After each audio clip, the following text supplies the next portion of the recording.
For the first time, I, your host, Tristan Andrew, will introduce an American composer, Samuel Barber, and show you his surprising role in arch music for Christmas and Halloween, including his iconic Adagio for strings. Let me explain. If you are new to my channel, you may not be aware of my tendency to look at arch music, often referred to as classical music, through what I call a holiday music lens. This is a holdover from my childhood fascination with the origins and customs of various widely celebrated holidays, particularly Christmas and Halloween.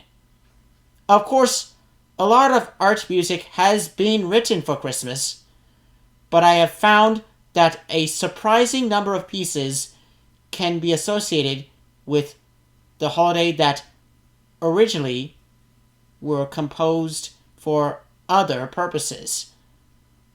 Often, arch music Christmas compilations include, for example, Johann Pachelbel's Canon in D.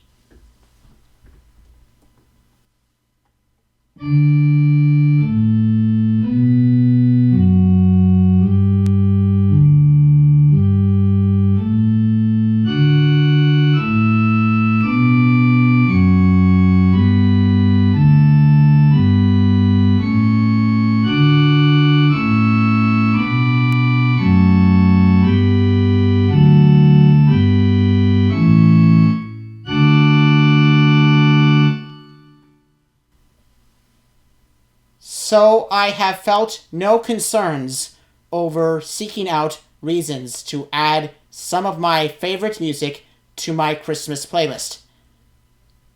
It turns out that there appears to be no arch music written directly for Halloween.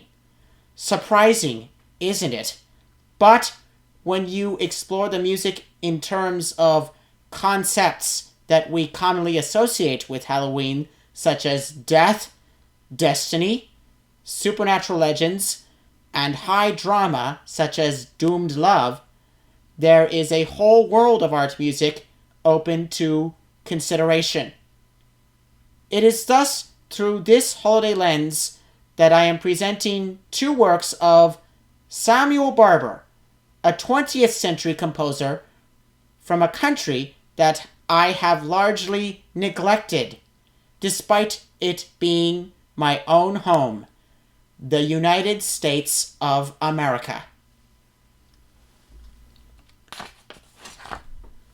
Samuel Osmond Barber II, born in 1910 and dying in 1981, was an American composer, pianist, conductor, baritone, and music educator, and one of the most celebrated composers of the 20th century. It has been said that probably no other American composer has ever enjoyed such early, such persistent, and such long-lasting acclaim, even more so than George Gershwin, Aaron Copland, or Leonard Bernstein. Barber's music usually eschewed the experimental trends of modernism in music in favor of traditional 19th century harmonic language and formal structure embracing lyricism and emotional expression, thus the term Neoromantic. However, he adopted elements of modernism after 1940 in some of his compositions, such as an increased use of dissonance and chromaticism in his cello concerto from 1945 and Medea's Dance of Vengeance from 1955. His modernist elements also included the use of tonal ambiguity and a narrow use of serialism in his piano sonata from 1949, Prayers of Kierkegaard from 1954, and Nocturne from 1959. Here I will pay attention to two of his most acclaimed works, his Adagio for Strings and Di Natali.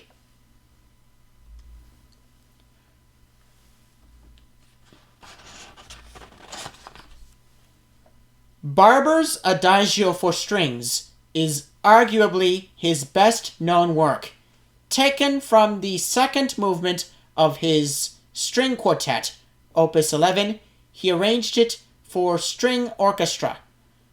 Barber finished the arrangement in 1936, the same year that he wrote the quartet. It was performed for the first time in 1938 with Arturo Toscanini conducting the NBC Symphony Orchestra in a radio broadcast. Toscanini also played the piece on his South American tour with the NBC Symphony in 1940. Alexander J. Morin wrote that the Adagio for Strings is full of pathos and cathartic passion, and that it rarely leaves a dry eye. It has appeared in numerous movies, including Elephant Man, Platoon, and Lorenzo's Oil. Barber himself used it as the setting for his 1967 choral arrangement of the Latin Agnus Dei. The Adagio has frequently been heard all over the planet and was one of the few American works to be played regularly in the Soviet Union during the Cold War. It is, however, not necessary to regard the Adagio as a lament. The work is an intense meditation by a composer who, in his 26th year, already possessed the confidence and craftsmanship to make a powerful personal statement with clarity and sincerity. Its poignancy, simplicity, and dignity have been praised by such composers as Ned Rorem, Roy Harris, William Schumann, and Aaron Copland.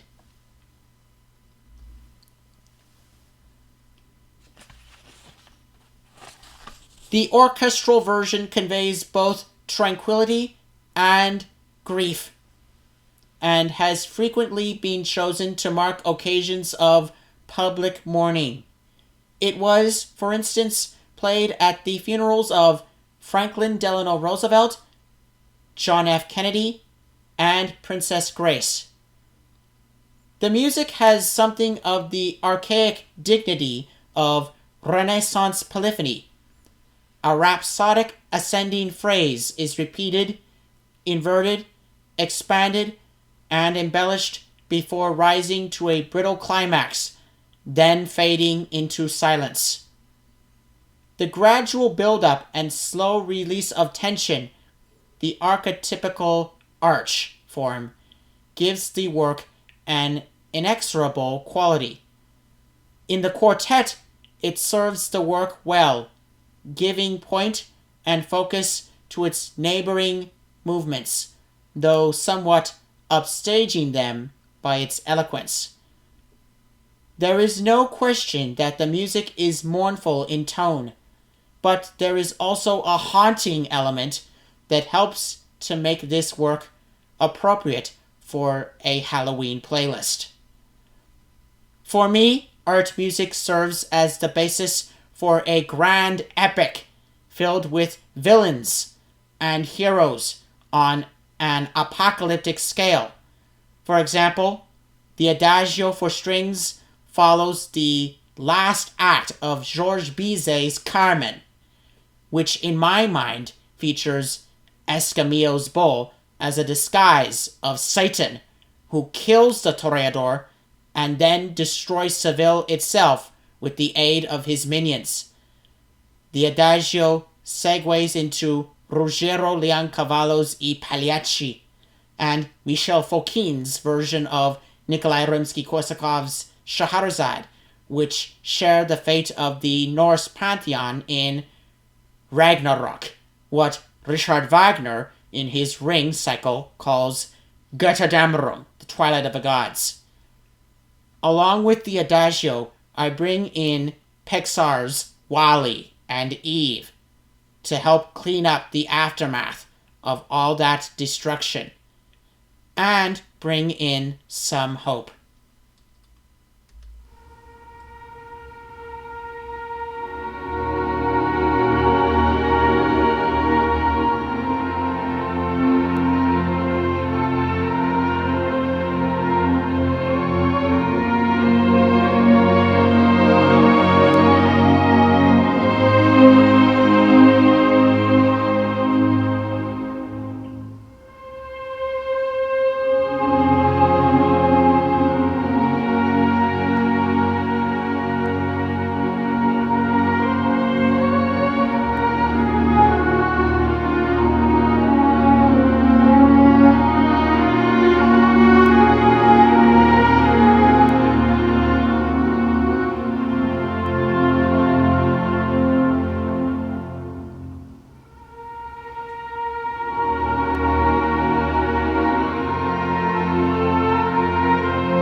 Speaking of hope, we can find in Barber's music something for our Christmas playlist. Like so many composers of the 20th century, Barber was fascinated by the form of the fantasia, the progeny of opera overtures and cinematic music that fuses multiple themes and melodies into a coherent whole. For pop culture fans, what is known as a mashup. Di Natali, Chorale Preludes for Christmas, is Barber's only numbered work, Opus 37. To not use original material for its composition. It is, in fact, an arrangement of several existing Christmas carols, done with a level of ingenuity close to what one would expect from a composer of Barber's stature. The Latin title means Christmastide. Commissioned by the Kushevitsky Music Foundation for the 75th anniversary of the Boston Symphony Orchestra, it was premiered by that orchestra on, appropriately, December 22nd, 1960, with Charles Munch conducting. It is scored for an orchestra of double winds with auxiliary players added, except contrabassoon. A brass section with 3 trumpets, timpani, celesta, harp, and a standard-sized percussion battery and strings. It lasts about 16 minutes.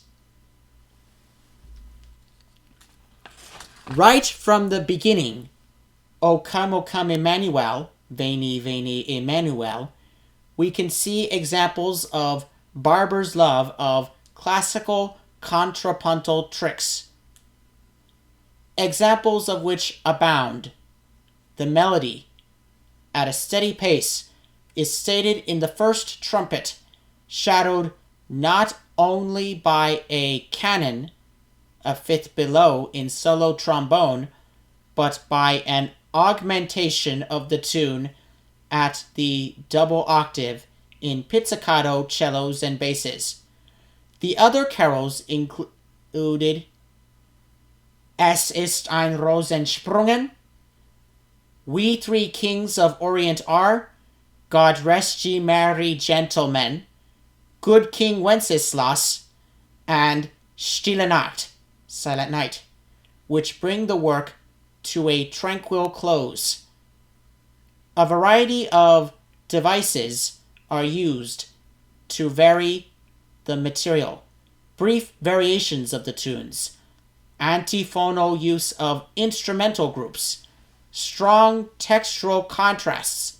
The portly Wenceslas tune is set against scampering violin runs, piquant use of unexpected metrical shifts, a stirring climax with harp and bells on Joy to the World, naturally, and the frequent key changes typical of the medley genre. Other features are not so ordinary. In We Three Kings of Orient are, each of the Magi gets to speak the tune with a different instrument, which the composer names after Caspar, bass clarinet, Melchior, two bassoons, and Balthazar, tuba. This has a double resonance. Barber was doubtless inspired by the example of Hugo Wolf's song Epiphanius, a miniature Magi scene, which, as a Lieder classic, he must have known. And, of course, by the opera Amal and the Night Visitors by his companion Giancarlo Menotti, a universally acknowledged treatment of the theme. While admitting later that the piece had both good and bad places, Barber was fond enough of the Silent Night variations that he later arranged them for organ.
I have long been a fan of Barber's Adagio for strings, and it didn't take much for me to find a place for it in my Halloween playlist. While my side note explaining its place in my own epic fantasy music score may seem distracting, I think it illustrates how music like this has found a place in the imaginations of so many storytellers of cinema, and thus reaching beyond the intent of the composer. On the other hand, Di Natali is a more recent find for me, and it thrills me that it is in fact intended for Christmas. Unlike the work I had to go through to shoehorn the Adagio into Halloween. I hope you enjoyed this presentation and will find reason to listen to these works of Barber, and perhaps explore to find new works for yourself.